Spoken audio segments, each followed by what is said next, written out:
The new American lifestyle has simply become a payment plan. Let me explain.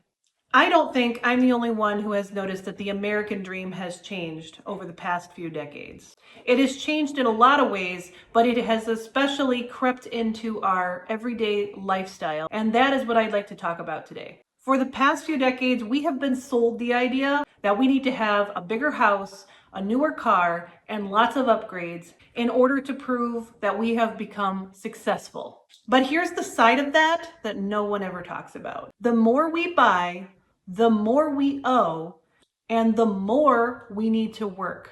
Today, there are so many Americans who are literally enslaved to debt. Mortgage debt, student loan debt, credit card debt. It's not even uncommon for people to finance their furniture and TV and appliances anymore. Somewhere along the way in the last few decades, the American lifestyle has changed from being about freedom to being about overconsumption. Overconsumption has trapped so many Americans into a cycle of debt that they cannot break free of. And debt does not give you freedom. Because according to the current definition of success, more is better. But I'm here to tell you, I don't think that's the American dream. I think this redefinition of the American dream is a trap. In this version of the American dream, I think we're being sold a payment plan. America in recent years has unfortunately built its identity around overconsumption. If you are not upgrading, if you are not choosing to have more, you're falling behind. And as a result, people are just financing things that they really don't value because they want to look good to their friends. They want to look like they have it made in this life by financing cars and homes that are just far more than they can afford and far more than they can maintain, and frankly, far more than they really need or want, all to keep up appearances. Most Americans, if they are in a bad situation at work, they could never walk away from their job. Why? Because they desperately need it to fund their lifestyle. The bank will come in and take your house, your car. It will take everything away from you because we are a debt-driven society.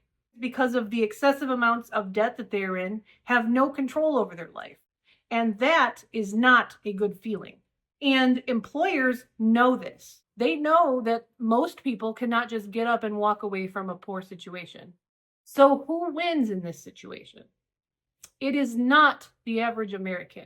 And in American society today, a lot of people update their electronics every single year or every couple of years. And the hidden cost of that is huge. If I just think about one example, this is a Kindle. I bought this off of a friend several years ago for $20. I think I got a great deal. But that friend is not unlike a lot of other Americans who upgrades her Kindle every single year. Kindle Paperwhite new is about 200 bucks. 200 bucks over, I've had this for several years. It's $1,000 she's probably spent in the meantime upgrading her Kindle every single year. And she's not alone. There's a lot of people who do exactly that. They upgrade their appliances. They don't buy it and wear it out and use it until it's worn out. They replace it. They upgrade it. You have folks who are upgrading electronics, newest phone, all to keep up appearances. And what is that doing for you? It is creating debt, which is creating stress. And those are the golden handcuffs, folks. As a result of this constant need to upgrade, we are trading our time. Our most valuable asset is our time. Time for us to spend on our health, time for us to spend with our families, time for us to spend on things that actually do matter to us. That time is being traded for all of these beautiful looking upgrades and things that we really don't need and we don't value.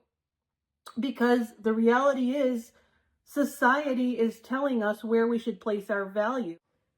Folks, the American dream is not a one-size-fits-all lifestyle. We as consumers, because we have our phones in our pockets and we are connected all the time.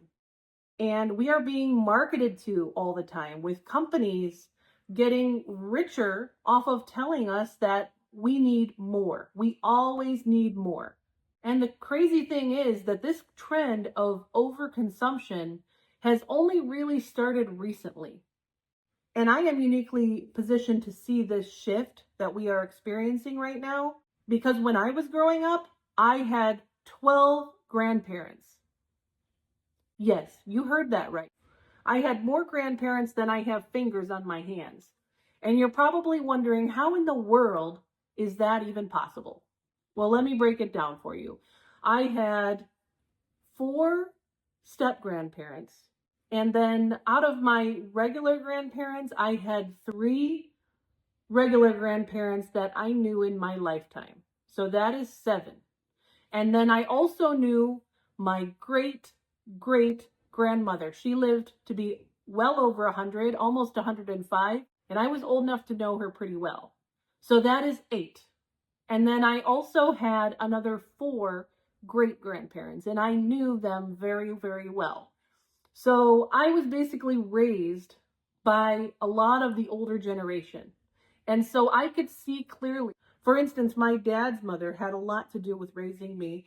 And she would always say, we don't need that foolishness. She was wise enough to see that a lot of what was being sold to her was foolishness. But when I think about my grandmother, she barely made minimum wage her entire life. She didn't even have a high school education. She definitely didn't have a college education. She made minimum wage her entire life, and she paid off her house. She had a little nest egg for her retirement, and she wasn't worried about things. And when I look back at her lifestyle, she did not constantly upgrade. She fixed things, she reused things, and she saved things. And she spent intentionally. In fact, she would be the person to spend a little bit more to get a nicer quality thing that would last her. And one of the best examples of something that she had that just lasted, it just lasted and lasted and lasted. Her microwave literally outlived her. Her cast iron skillet, made in the USA, outlived her. I still have her cast iron skillet. And today we are lucky if we get even 5 years out of an appliance. And the reason? Because really it's consumer demand that is the reason. Because we're not interested in having something that is going to last us.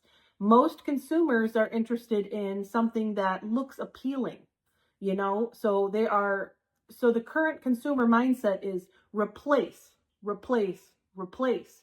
And as a result, companies have shifted and they're offering a lesser quality item at a little bit lower price.